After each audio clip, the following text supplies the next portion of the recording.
Vibra meus elétrons, tudo positron. Na última aula a gente fez uma introdução sobre ligações químicas. Na aula de hoje a gente vai ver um pouquinho sobre ligação iônica. Vamos lá? Ligação iônica, por definição, é uma ligação resultante da interação eletrostática entre cátion e ânion. A gente sabe que os cátions, eles possuem carga positiva. E os ânions, eles possuem carga o quê? Negativa.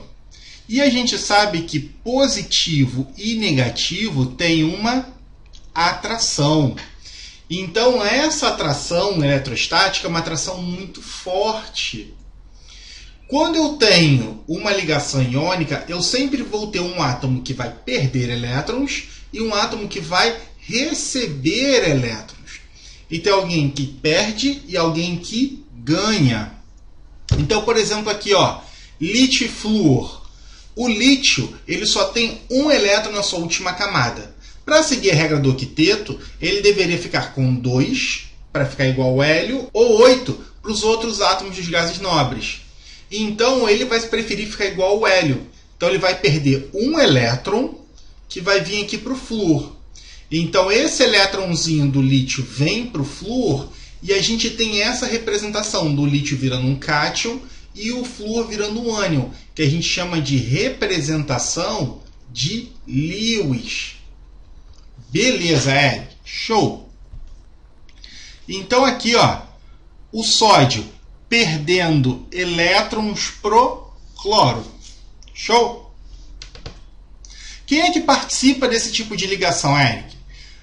Quem participa é metal mais ametal.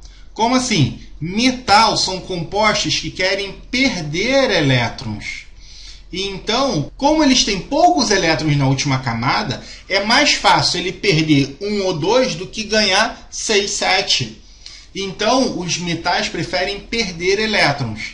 Já os ametais, eles já têm muitos elétrons. Então, para eles é mais fácil ganhar algum elétron. Então, ametal ganha elétron, metal perde elétron. Show! Característica dos compostos iônicos. Todo composto iônico tem uma característica geral de ser um sólido e normalmente branco. Essa estrutura desse composto iônico normalmente é formado por uma estrutura cristalina. O que é isso? Como você tem essa atração das cargas positivas e negativas, eles vão se rearranjando em formatos muito específicos, de maneira bem ordenada. Essa ordenação forma cristais. E esses cristais vão crescendo e vão formando uma estrutura cristalina. Então eu tenho átomos que formam aglomerados, que formam cristais. E esses cristais, quando são observados no microscópio, a gente tem esse tipo de estrutura. Beleza? Característica de ponto de fusão e ponto de ebulição. Os sólidos possuem altas temperaturas de ebulição e fusão. Por quê? Porque essa interação é muito forte. Então a energia que você precisa dar para romper a interação é muito alta. Logo, ele tem o quê? Alto ponto de fusão. Show? Além disso, esses compostos eles são condutores de eletricidade no estado fundido e no estado dissolvido. Tá? Então, eles tanto dissolvidos quanto fundidos são ótimos condutores de eletricidade.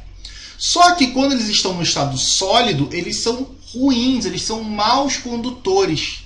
Então, aqui, ó, no estado sólido, por exemplo, do NaCl, ele não conduz eletricidade. Já quando eu fundo esse NaCl, ele já começa o quê? A ter mobilidade, os elétrons começam a passear. Logo, quando você tem essa troca de elétrons, você tem diferença de cargas, logo você consegue acender a lâmpada. E no estado dissolvido, você consegue maior mobilidade. Então, esses elétrons caminham mais rápido e você tem o quê? Uma intensidade maior de luz. E como é que eu escrevo um composto iônico, Eric? Seguinte, O composto iônico ele tem que apresentar uma proporção mínima dos átomos que o ligam. Ou seja, você tem que colocar o menor número de átomos que estão se ligando. E você tem que mostrar que o número de elétrons que entra, que são cedidos, é exatamente igual ao número de elétrons que são recebidos, que saem. Com isso, você mostra que esse sistema é um sistema eletricamente neutro. Aqui, eu tenho dois elementos, aqui, ó, A e B. Esses elementos têm cargas diferentes, aqui, ó, Y e X. Como é que eu escrevo, Eric? Coloca o cátion, depois o ânion, tá? E a gente vai fazer o quê? Se as cargas deles são diferentes, a gente multiplica cruzado. Olha aqui, por exemplo, Mg mais 2, Cl menos 1. Tem cargas diferentes, não tem? Pega esse menos 2 e multiplica cruzado.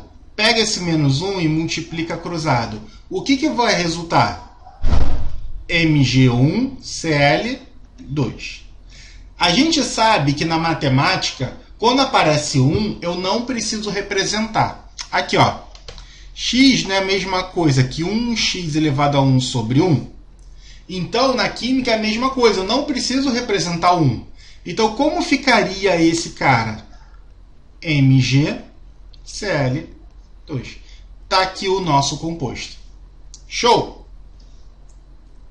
Galera, então é isso. Na aula de hoje a gente falou sobre ligação iônica, vimos o que é um composto iônico e as suas propriedades. Muito obrigado, até a próxima. Beijos no elétron!